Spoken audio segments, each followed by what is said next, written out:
You want to go ahead and make your way in the auditorium, have a seat, we'll get started. So good to see each and every one of you here Sunday morning at Margaret Street Church of Christ in our 9 o'clock Bible study hour. We are studying the book of Ezekiel. So if you want to open your Bible to Ezekiel, we're going to be in, let's see here, chapter 27, really the end of 26, and then into chapter 27. Once again, glad to have you here. Happy Father's Day to all of our fathers out there. Hope you have a good day. We've been studying the book of Ezekiel now for quite some time, and we're moving into the latter part of this second section.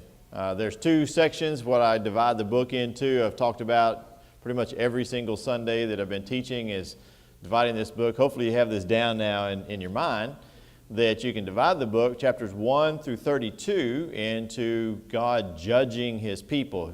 God is using Ezekiel, the prophet, to send judgment messages to his people in Judah.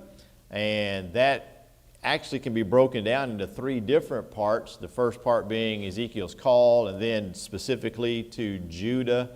And then in this section we're in, beginning in chapter 25 to 32, still judging his people, and in this case, the Gentiles, the other nations, the nations surrounding Judah and Israel in that area. So he is making an emphasis on all the peoples of the world, the known world, if you will, at the time. And then, once we get past chapter 32, we'll be going into the hope part of the message, and that being God restoring his people.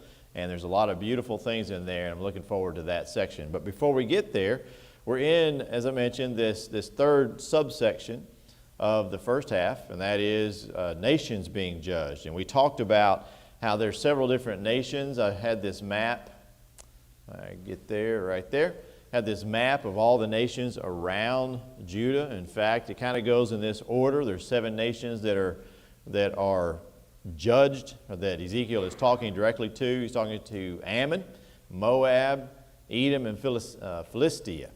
We talked about those 4 last week and how he was focusing on them, and then we got into Tyre. Now Tyre is a city, but it's such a powerful city that it is considered like a nation. In fact, if you think of major cities in the world, you know, some of those cities, there's so many people, and they're so powerful that they would be considered a nation. There's some nations that are smaller than some of the largest cities in the world. And so that's why Tyre is so important, and you're going to see that as we're studying this. So just for reference sake, if you're looking at the map and you see here is Jerusalem right there. There's Jerusalem. So this is the Mediterranean Sea. Here's Egypt down here, which we'll get to in a little bit. But if you go north, up in this area right there is the city of Tyre. And if we had a larger map, you'd see that that is a prominent and perfect position within the Mediterranean Sea, kind of right in the middle of everything to get goods out in every direction. So it's a good... It's kind of like, I'm trying to think of something that would be like Hawaii, for example, in our shipping lanes. Hawaii is extremely important in shipping lanes because it's out there in the middle of the Pacific Ocean, and so it's a good stopover point for refueling and all kinds of things. All right, so we are in chapter 26 to start, and it's going to lead us into 27. And as I mentioned, we're talking about the city of Tyre. And last week we talked about how he is pronouncing judgment upon this city. Then we talked about how history shows that Tyre was indeed overthrown. Tyre is talked about in what I call the prophetic perfect. It's very important to understand this concept when you're talking about prophets. Prophetic perfect is speaking something in a way that as if it has already happened. Even though it's in the future, he's prophesying this is going to happen, but speaking about it in a way as if it's already happened. It would be, for example, if I were to say something like, in a prophetic voice or something, because he's talking about nations here, in his own nation, It would be like me saying America is a pile of rubble after the nuclear war. Just you say it matter-of-factly as if it's already happened. But it's obviously not that now, and so you're saying it in the future as if it's already happened. Prophetic, perfect. Keep that in your mind because we're going to use that over and over as we go through this passage.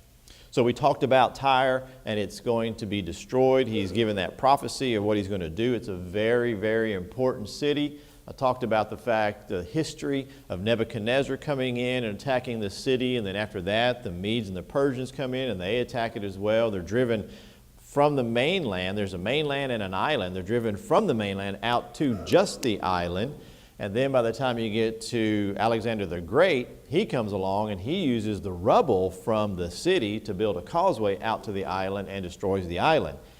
In chapter 26, he says, just to recap, verse 14, I will make you like the top of a rock. You shall be a place for spreading nets, and you shall never be rebuilt.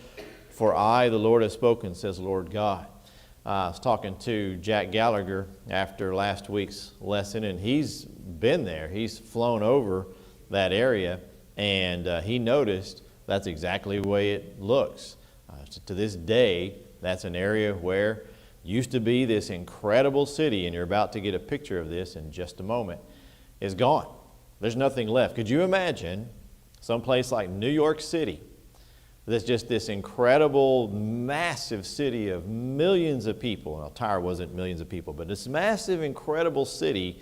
And imagine years in the future, you go by there and it's just an outcropping where, fishermen are or something like that. It's hard to imagine, isn't it? That's what I need you to picture here when we're talking about Tyre. All right, so let's pick up in verse 19 where we left off last week, and that'll lead us into chapter 27. So chapter 26, verse 19. For thus says the Lord God, when I make you a desolate city, like cities that are not inhabited, when I bring the deep upon you and great waters cover you, then I will bring you down with those who descended into the pit, to the people of old. I will make you dwell in the lowest parts of the earth, in places desolate from antiquity, and those who go down to the pit, so you may never be inhabited. I shall establish glory in the land of the living. I will make you a terror, and you shall be no more. Though you are sought for, you will never be found again, says the Lord God. Hold on to that verse right there. I will make you a terror, you shall be no more. You're going to see that again in just a few moments. So this is going down into the pit. That's a metaphor for death. Whenever you see that, it's used in the Old Testament a lot. It's used in the New Testament in the book of Revelation. It's just a metaphor for going into the realm of the dead, to death. And so he is saying that he is going to destroy them, that they will exist, they shall be no more. Then, chapter 27. All right, again, we're going to go into what's called the prophetic perfect, where something's already happened. But now he is going to go into some very interesting and beautiful poetry. And so this, as you've heard me say many times before with prophets, a prophet will say something. He said it already in chapter 26. Pretty clear. You get the message. What's going to happen?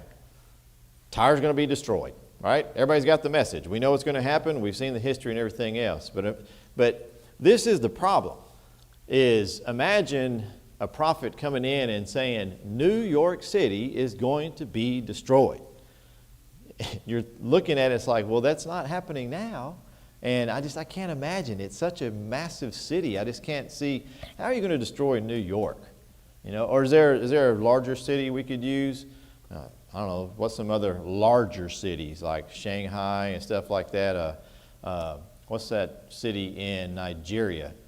Trying to remember the name of the city in Nigeria. It is unbelievably huge. It is massive huge.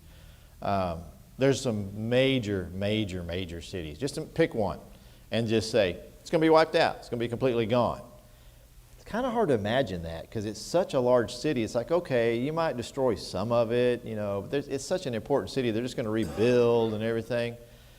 So it's hard to get your mind around the idea that when God says, no, When I say destroy, I mean gone forever. Imagine, like I said a minute ago, New York City, a bare slab. Nothing's there. It's hard to imagine. So, the prophet in this case knows that. You can't imagine this. So let me paint you a picture in different words. Right? That's what we're doing here. So, he's going to paint the picture of Tyre, this incredible city, as if it was a beautiful sailing ship. So imagine this. Just imagine the most beautiful ship. And now when I say ship, you need to think about ancient times. They didn't have ships like we do today. You know, the big cruise ships that we have that are just incredible. Those things are massive. I don't know how much you've paid attention to cruise ships these days, but they just keep getting bigger and more opulent. And just, I saw a picture, a model picture of the Titanic. The Titanic was like this, and that was a big ship. And here's a big old cruise ship. I mean, the Titanic is way down here, and here's this big old giant cruise ship.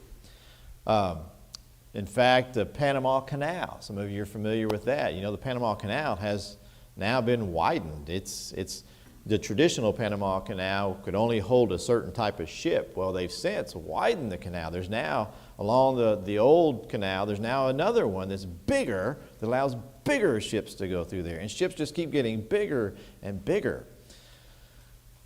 That helps you understand a little bit of what we're talking about. But what they would have had back then were, imagine, the sailing ships, the tall-masted ships. And if you know anything about nautical things and ships, there are some beautiful, beautiful ships. So, listen to his description. The word of the Lord, chapter 27, verse 1, the word of the Lord came again to me, saying, Now, son of man, take up a lamentation for Tyre, and say to Tyre, You are situated at the entrance of the sea, merchant of the peoples on many coastlands, thus says the Lord God. O Tyre, you have said, I am perfect in beauty. Your borders are in the midst of the seas. Your builders have perfected your beauty. They made all your planks of fir trees from Senir. They took a cedar from Lebanon to make you a mast, of oaks from Bashan, and made your oars. The company of Ashurites have inlaid your planks with ivory from the coast of Cyprus. Fine embroidered linen from Egypt was what you spread for your sail. Blue and purple from the coast of Elisha is what covered you. All right, let's stop right there for just a second. So he's painting this picture of this, imagine, Tyre, you're like this beautiful, this incredible, immaculate ship. And so it says there in verse 3, situated at the entrance of the sea. So she was prominent. She was a ruler of the seas. You know, there are ships today that you can count on, that most people, these big ships now, that are ruling the sea. For example, you heard about the ship that blocked the Suez Canal. Did y'all see that in the news? You know, the only reason that happened is because that was a massive ship. That canal wasn't really designed for ships like that. But that shows you how big those ships are. And that ship that got caught, one of those ships there from Maersk, they are rulers of the sea right now. I mean, you can count on them to get containers and stuff back and forth. They're not anything really going to stop them. Big storms and stuff like that are not much of a problem for them. You know, the Titanic was supposed to be unsinkable. So all throughout history, there have been ships who have been known to be masters or rulers of the sea, that they're confident in their ability. And I remember I'm a lover of boats and things like that, and I built my own boat. And I say I built it. I took a hull and I split it, and then I built the transom and filled it all in, everything. And the whole time I'm building it, I'm thinking about, now I don't want this thing to sink. I want it to float, and I want it to float even if I get caught out in a squall or something like that. So I built it so it would have compartments so that if I took on a wave or anything like that, it would just, the water would go out, and I'd have that buoyancy and everything else. And so, man, in my mind, I had it all designed out and everything else. I know a lot of nautical people. I'm friends with a lot of engineers and stuff like that, and I was testing all my theories and stuff with them, and they were all giving me thumbs up.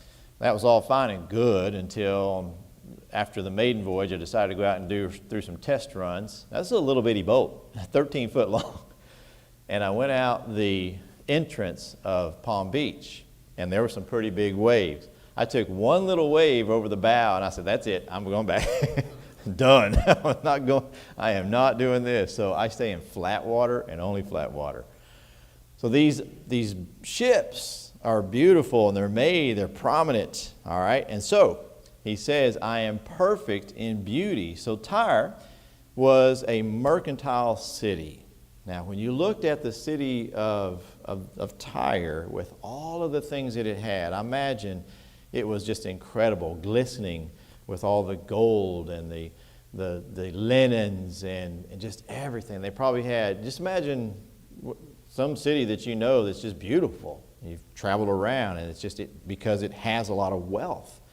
And that's the way this ship is described. I am perfect in beauty, and your borders are in the midst of the sea. So it can travel all around, and it was constructed. You need to imagine this depiction of this magnificent ship with the best materials. And so if you're going to build something, whatever it is, if you really want it to last and you want it to be good, you're not going to buy cheap lumber or anything like that. You're going to get the best. And so all these things that it's talking about with these planks from Sinir and the cedar from Lebanon and stuff like that, all these things are things that people back then would have known, wow, that's the best stuff you can get. That's the best material you can build it out of. And then you get to verse 8, and you see it had the best crew. So not only was it made out of all the best materials, all the best wood, it's talking about its sails were made out of that embroidered linen from Egypt. I mean, you can't get the finer materials in the world. Not only that, but it had the best crew, beginning in verse 8. Inhabitants of Sidon and Arvad were your oarsmen. Your own wise men, O Tyre, were in you. They became your pilots. Elders of Gebal and its wise men were in you to caulk your seams, and the ships of the sea and their oarsmen were in you to market your merchandise. Those from Persia, Lydia, and Libya were in your army as men of war. They hung shield and helmet in you. They gave splendor to you. Men of Arvad with your army were on your walls all around, and the men of Gamad, they hung their shields on your walls all around. They made your beauty perfect. So imagine the combination of all of this. So you have this incredibly well-built ship, this massive ship, and it has to be huge because it has a lot of men on it. One thing that sounds kind of strange to us is that they didn't have motors back then. The way they motored around was manpower, and they put these oars out, and they oared their ways up into the different places that they needed, the harbors and things like that. Now they could sail when they're out in open water, but to maneuver they had oarsmen.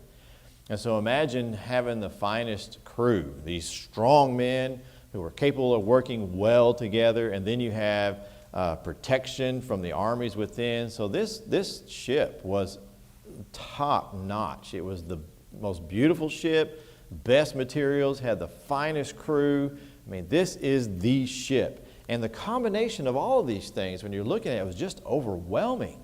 That's the picture Ezekiel is painting. He wants you to be overwhelmed by this. And this is something that people in this day and age would have understood, imagining such a ship. Verse 12 begins the list of how important this ship was. Listen to what he says. Tarshish was your merchant because of your many luxury goods. They gave you silver, iron, tin, and lead for your goods. Javan, Tubal, and Meshech were your traders. They bartered human lives and vessels of bronze for your merchandise. Those from the house of Togarmah traded for your wares with horses, steeds, and mules. The men of Dedan were your traders. Many isles were their market of your hand. They brought you ivory tusk and ebony as payment. Syria was your merchant because of the abundance of goods you made. They gave you for your wares emeralds, purple, embroidery, fine linen, corals, and rubies. Judah and the land of Israel were your traders. They traded for your merchandise wheat, of minnith, millet, honey, oil, and balm. Damascus was your merchant because of the abundance of goods you made, because of your many luxury items with the wine of Helbon and with white wool. Dan and Ivan paid for your wares. Traversing back and forth, wrought iron, cassia, and cane were among your merchandise. Dedan was your merchant in saddlecloths for riding. Arabia and all the princes of Kedar were your regular merchants. They traded with you in lambs, rams, and goats. The merchants of Sheba and Ramah were your merchants. They traded for your wares, the choicest spices of all kinds of precious stones and gold. Haran, Cana, Eden, and merchants of Sheba, Assyria, and Chilmad were all your merchants. These were your merchants in choice items, in purple clothes, in embroidered garments, in chests of multicolored apparel, and strong twine cords, which were your marketplace. So here we have a long list of all these different traders, these different people that would come and do business with this ship. So imagine this marvelous ship with this wonderful crew being able to travel all around the Mediterranean and people even coming to it. And just imagine how valuable this ship is. At one point it's carrying horses and animals and stuff over. The next thing it's carrying fine linens and things like that, and then gold and silver. It even, notice verse 13, it says you bartered human lives. It even carried slaves and stuff. And so this ship is going back and forth, and everybody's relying on it because it's important for everyone's livelihood. All the various things that they have, they're relying on this ship in order to make a living. Now, does that sound familiar today? Do we rely on shipping today for our lives? Yeah. In fact, that's why we're experiencing, by the way, a lot of the shortages and stuff like that. That partly because it's not all because of COVID. That's our first thing is, COVID. Well, it's actually because of shipping. There's been a lot of disruptions and things like that in shipping from every level you can think of. It's a pretty fascinating economic story going on right now regarding shipping. And so we can kind of get a taste of what this would do if that were disrupted, and that's where this is heading. And so this long list of merchants and everything shows her importance. All right, shows the importance of this ship. Remember, this is a metaphor, so the importance of Tyre, the city, and that God is aware of all these things. All right, this is a prophet talking, and God knows just how important she is. And the world at that time would have understood all these things. You know, we read this, and that sounds all neat and everything, but to them, that would have been, like for us, what's important to us today? You know, what is it we really need? Like, have you heard there's a shipment of silicone chips and stuff like that? Is that important to us today? Yeah, that's real important because it's in everything. It's in our cars, our appliances, our phones. Everything we have depends on those chips. And so imagine if he said you traded chips. You know, that's one of those important things. So that's what I want you to see here. And this is why everyone traded with her. She was an economic powerhouse. Make sense? Economic powerhouse. Very important to understand. So with all of that in mind, how beautiful she was, how the best materials, and then just an economic powerhouse. Now we get to verse 25, and watch what happens. The ships of Tarshish were carriers of your merchandise. You were filled and very glorious in the midst of the sea. So you look out there and you see the ship Tyre, and you say, wow, what an incredible vessel. Verse 26, your oarsmen brought you into many waters, but the east wind broke you in the midst of the seas. All right, you may have had these strong men who could get you up into whatever harbor or river or wherever it is you need to go, but it was an east wind that broke you. Now this is fascinating. I want you to keep your finger here, and I want you to look at what happens in Psalm 48. Go to Psalm 48, verse 7.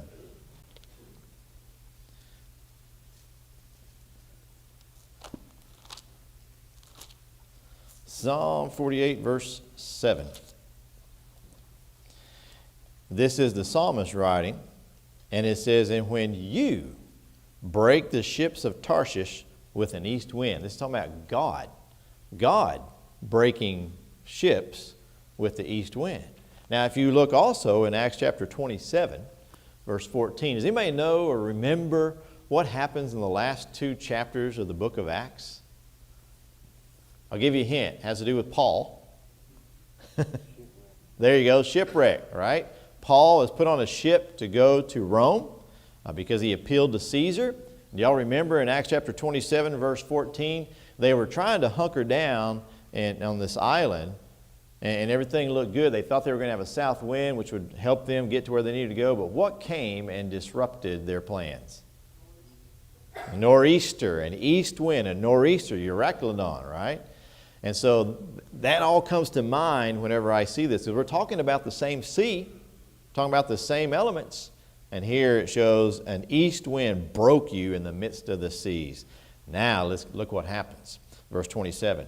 Your riches, wares and merchandise, your mariners and pilots, your caulkers and merchandisers, all your men of war who are in you, and the entire company which is in your midst will fall into the midst of the seas on the day of your ruin. The common land will shake at the sound of the cry of your pilots.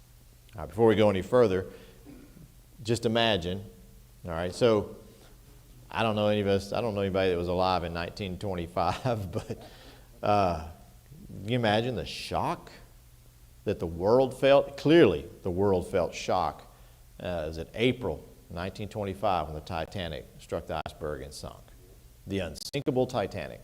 In fact, that had such an impact on the world that it's because of that you now have life rafts are mandatory on boats. Did you know that? It was the Titanic that made that maritime rule. And they have to be in a certain position and available and all these other things. That all came about from the Titanic. So you can imagine the shock. We can't really imagine that. So let me give you an example. Most of us, I think all of us in this room, remember very well 9/11, September the 11th, and the shock. All right, it was shocking. All right, that's minuscule. That shock that we felt, minuscule to the shock that was going to be felt here. And imagine this big, beautiful ship that is it's the pinnacle of man's achievement, is the way this is being painted. And that probably took a while. Does anybody know how long it takes to build a ship? It takes a while, doesn't it? It takes years in some cases. Right? And some big ship like this probably took a long time and a lot of effort, so much effort. And then all of the stuff that's involved in it. I mean, we're talking a lot of human energy to get this done. And in one day, gone, sunk, broken. All of that glory, all of that gold, all of the merchandise, the men, everybody, to the bottom of the sea. Here's the impact that it has, beginning in verse 29. And all who handle the oar, the mariners, the pilots of the sea, will come down from their ships and stand on the shore. They will make their voice heard because of you. They will cry bitterly and cast dust on their heads. They will roll about in the ashes. They will shave themselves completely bald because of you.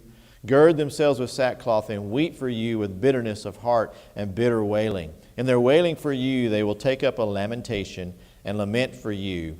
What city is like Tyre, destroyed in the midst of the sea? So it's hard for us to imagine the impact that this would have, the shock. And it's interesting, this little list right here, it shows all the different cultures have very different ways of mourning. That's very different from us. Andrew and I experienced a little bit of this down in Paraguay when someone dies. Here, when somebody passes, it might be many days, weeks even, or even longer before they're interred, right? Before you have a funeral. Well, not so in Paraguay. In Paraguay, they don't embalm the bodies, and so everything is done within 24 hours. So, I mean, if a person passes away at 5 o'clock in the afternoon, by 5 o'clock the next afternoon, they're going to be in the ground.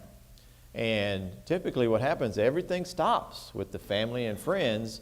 And they bring the body, and it's usually at someone's home.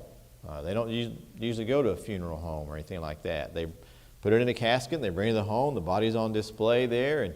And just the way that people mourn and the things they say and do is very, very different than anything that we'd ever experienced. And then if you introduce the Catholic element Latino Catholic element. There's all that takes place a lot of times within the family. Very different than what Andrew and I had ever seen. And that's just Paraguay. You imagine all this stuff here. Look here, it says that they'll cry bitterly and cast dust on their heads. How many of y'all, when you're upset, you cast dust on your head? Sounds kind of funny, right? But for them, you think about Job. Remember all the things that Job did in his lamentation? Remember, lamentation means mourning? Casting dust on their heads, rolling around in ashes.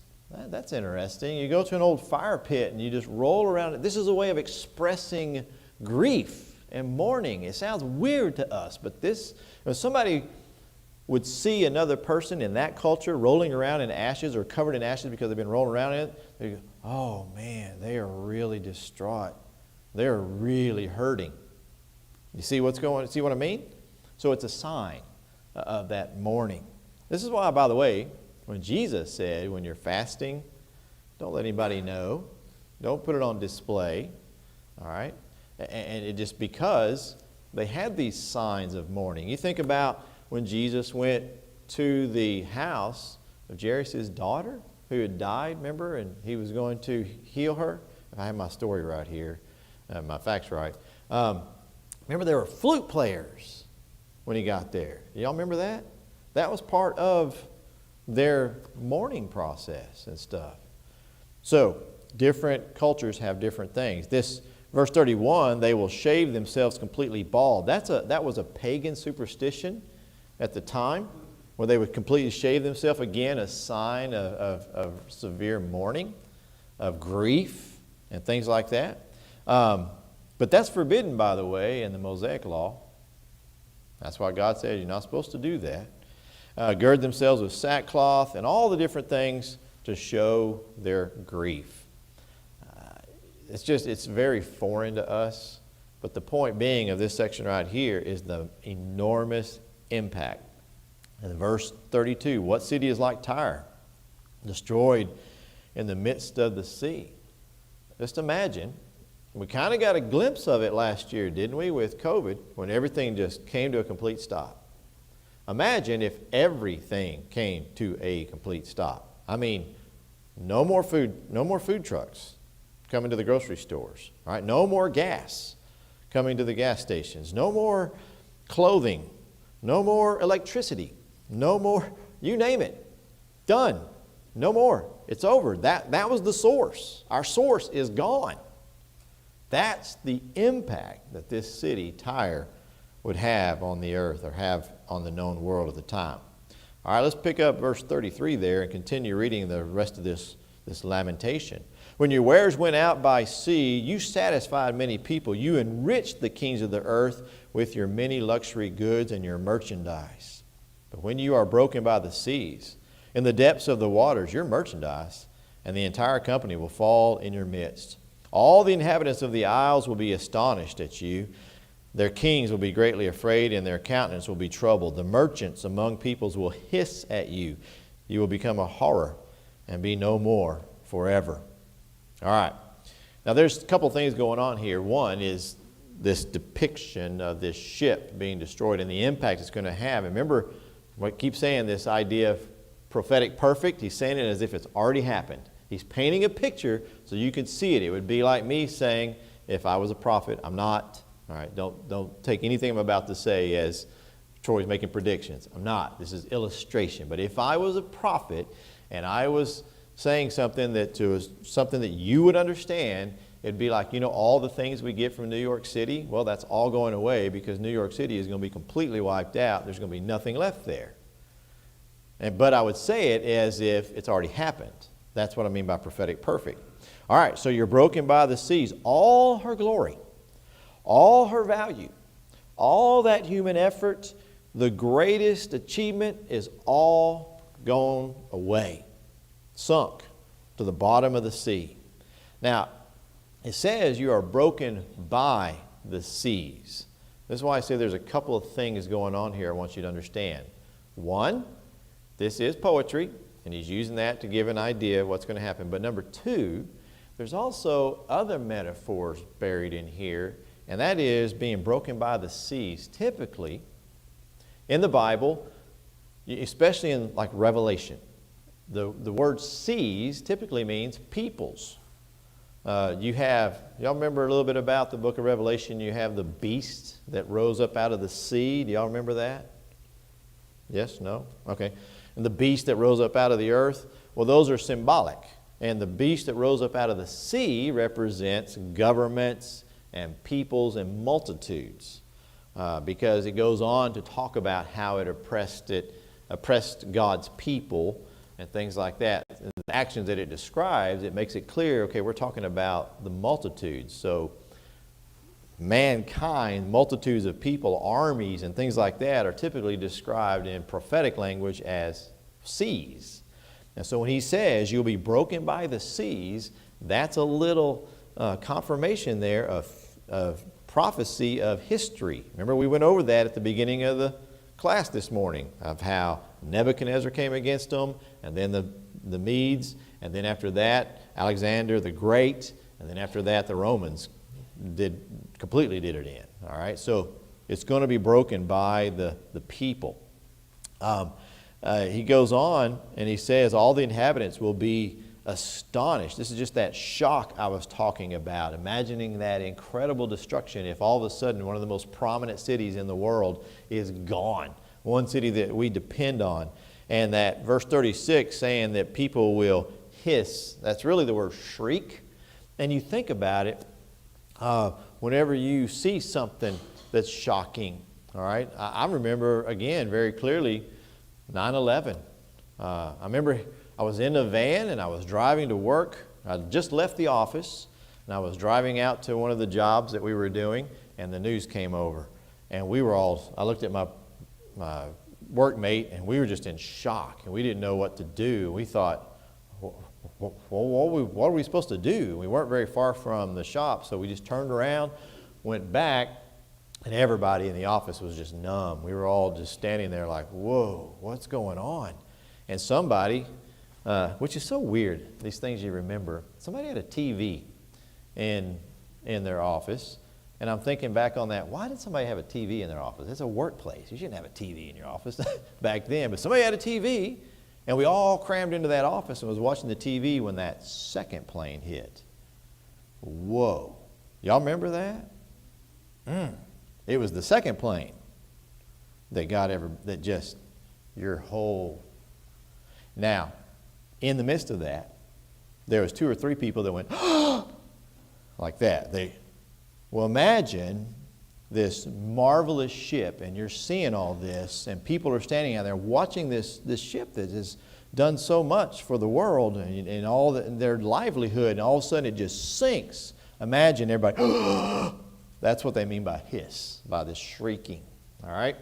And then you will become a horror and be no more forever. Remember what I said? Remember that? At the end of chapter 26, you shall be no more.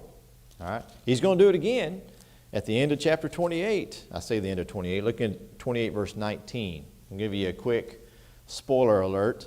In 28:19, he says, all who knew you among the peoples are astonished that you have become a horror and shall be no more. So I hope I've helped paint a picture of how intense this is, this prophecy of Ezekiel against Tyre. This is shocking to a lot of people. Now, I want to real quickly go through chapter 28, all the way from 28:1 through 19. I probably won't read every verse, but I want to extend this because it is part of this lamentation. So first he has this chapter 27 there that we've been reading. This is a lamentation, mourning over, and it's metaphor of the ship.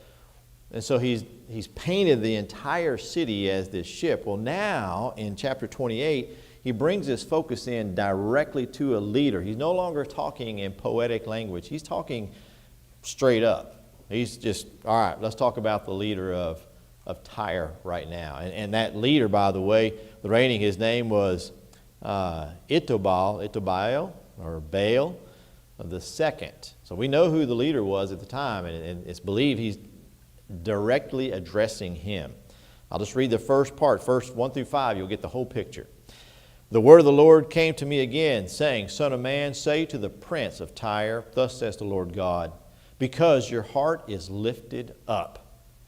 And you say, I am a god. I sit in the seat of gods in the midst of the seas. Yet you are a man, not a god. Though you set your heart as the heart of a god, behold, you are wiser than Daniel. There is no secret that can be hidden from you. With your wisdom and your understanding, and you gain riches for yourself, and gather gold and silver in your treasuries. But your great wisdom and trade, you have increased your riches, and your heart is lifted up because of your riches. So as I mentioned, he gives this, as we saw earlier, he gives this prophecy against Tyre, pretty direct, about the city of Tyre. And then he says, let me say it again, this time in poetry, and I'm going to do it with a picture of a ship. All right, and I think that's incredible poetry, the way he did that. And now he's coming back again, and he's saying, let me get real personal here. Let me get personal. Let's go right to the leader. Because where does it start? It starts at the top, right? And what is this person's problem? Pride. It says your heart lifted up. Okay, remember when we described the city as had all this trade going on, is an economic powerhouse. What do you have if you're the leader of a city that's an economic powerhouse? Lots of moolah, right? You are very, very wealthy in many things, right? So what does that typically do? It says, because you lifted up your heart. Sometimes men, especially in the ancient world, even today really, they get to the point that they have so much power and so much money and everything else that they literally think they're a god. Has that happened? It's happened many times, hasn't it? And this is what immense prosperity can do to a human heart.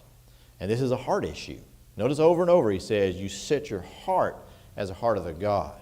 Heart of a God. Now in verse 3 he goes into sarcasm. All right, that's sarcastic there. Behold, you are wiser than Daniel. Number one, it's kind of interesting that Ezekiel recognizes and acknowledges Daniel, another prophet in the vicinity where he's at. But it also shows that Daniel clearly was known for his wisdom. And he said, oh, you're wiser than Daniel. He's being sarcastic. And he thought of himself as superior to all other nations. And he says, your heart is lifted up. 1 Timothy chapter 6, verse 6, what does that say?